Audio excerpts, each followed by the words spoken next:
Welcome to the Learning Pines YouTube. We hope this video helps. In this video, I will show how to make cornbread sandwich full guide.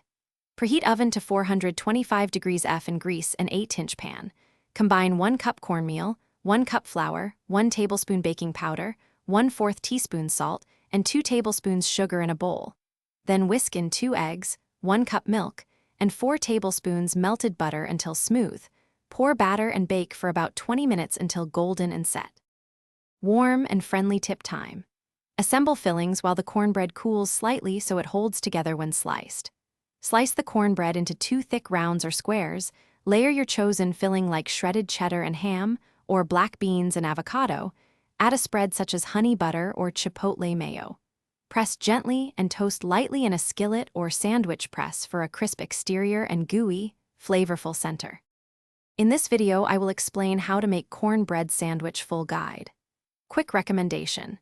If you enjoy a good read while snacking, consider grabbing the book seen here, The Simple Path to Wealth, which can change how you think about money. It's a fun companion while testing recipes. If you want the link and other deals, check the description below, and if you're enjoying this, subscribe and like. Now let's get back to the video. I like to share small techniques that make a big difference.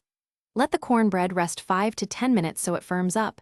Use a serrated knife and a gentle sawing motion to slice without shredding. Spread a thin layer of butter or mayo to act as a moisture barrier, and toast the sandwich 2 to 3 minutes per side in a skillet or press to get a golden crisp finish while keeping the inside soft and flavorful. Thanks for watching. Consider subscribing if we helped you.